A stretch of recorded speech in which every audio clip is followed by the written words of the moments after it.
pong bida sa araw na to. Lagyan po muna Bida. natin ng konteksto.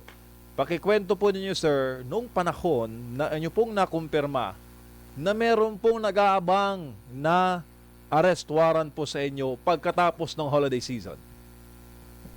Ayun na nga, kasi nga, because of the case na filed sa akin ng PNP CIDG, napag-alaman natin na merong na-issue kaagad na arrest warrant at natimbrihan naman tayo na yun nga, kasi pinasyal ko yung apo ko dyan sa malapit na bansa. Natimbrihan ako na huhulihin daw ako paglanding ko sa airport terminal. So, yun na. Opo, meron kasi sir na mga pag-aresto. May mga pag-aresto po kasi na ina-announce sa media.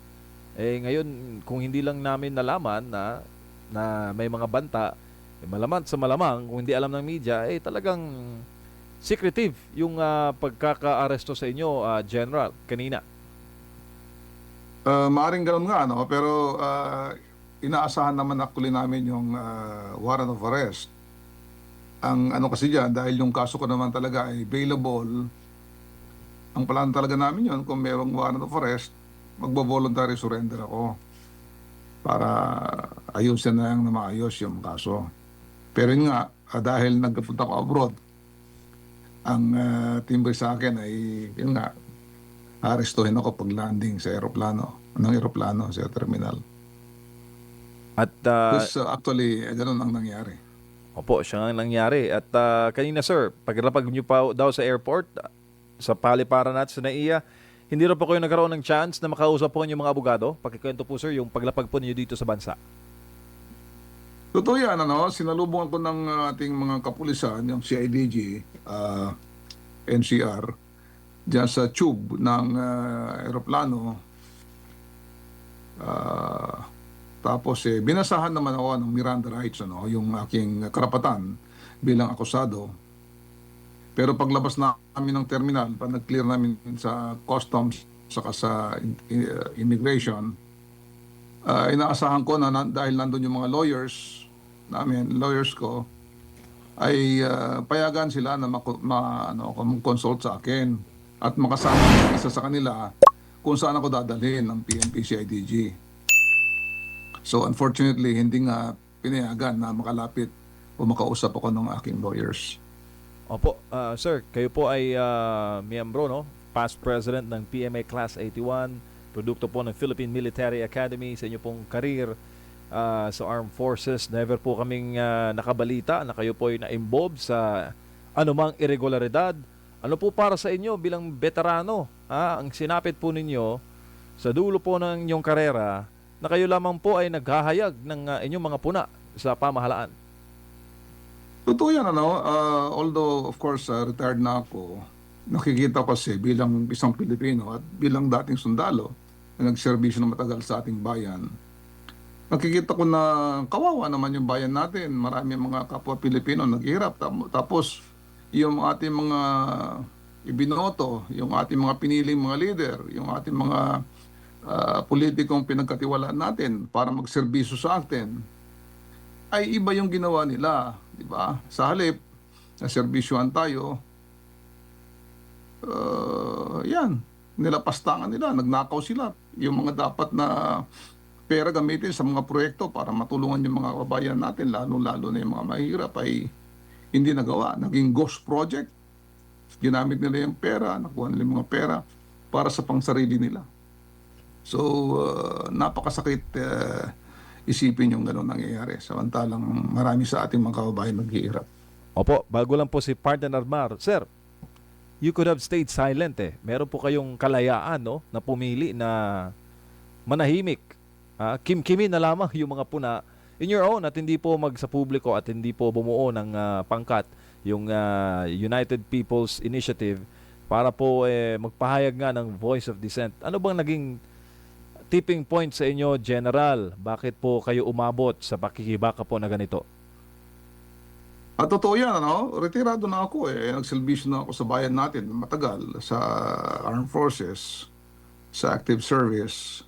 Pero yun nga, buong-buo pa rin yung aking pagmamahal sa aking bayan. Andyan pa rin yung idealismo sa akin, lalong-lalo na naghihirap yung ating bayan, tapos may mga naglalapastangan, may mga nagte-take advantage sa ating bayan. So sa akin, hindi katanggap-tanggap yun. So sabi ko, we need to do something. And of course, yun nga, panagutin itong mga nagnakaw, mga naglapastangan, mga nagtaksil sa tiwala ng mga taong bayan. Panagutin sila. Unfortunately, imbes na sila mapanagot, makasuhan, makulong, kami ngayon, ako ngayon na yun nga, nagpapahayag ng mga damdamin, yung puot at galit dito sa mga matinding corruption nito. Ako pa yung kinasuhan at dinidetain. Opo, General, mayong gabi si Admar po. Sir, marami daw Gabi, Admar. marami daw pong mga pulis doon sa airport at nakita niyo ba parang overkill naman masyado kayo lang po yung sinasabing arestuhin pero maraming sabi din sa akin ng mga naging pasahero doon na parang daming mga pulis ba?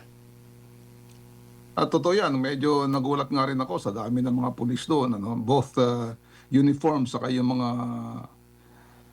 plainclothes policemen. Marami, para namang nakakabahala talaga yon. In fact, sabi ko nga, kung ano man, talagang voluntary yung magsusurrender naman ako, hindi naman tayo gagamit ng puwersa. So, unnecessary sa akin yung napakaraming pulis para Opo. lang iserve yung warrant na yon. Pero sir, beforehand sir, nakipag-ugnayan na po ba kayo or inyo pong abogado sa pulisya na considering parang alam nyo na rin na meron ng warrant of arrest na kusa kayong susuko at hindi na needed ng ganong klase ng pwersa? Kasi kung kailangan yung mga ganon, pag may plano, heavy, parang na-publicize talaga na kayo po ay dadamputin and hindi rin naman po kayo nagtago at alam din naman po dahil na napabalita nga na babalik at uwi kayo po dito sa Pilipinas. Yun na nga eh. Kaya nga, nung malaman namin na merong plano pala na arestuhin ako, ayaw namin mag-create ng di ba, alarm or scandal doon sa pag-aresto. Lalo't kasama ko yung pamilya ko.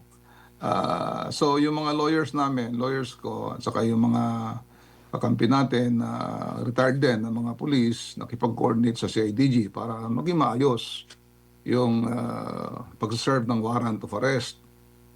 Ang hindi rin nila na foresee na ganun pala kadami. Ako rin nagulat talaga na bakit napakarami. Opo.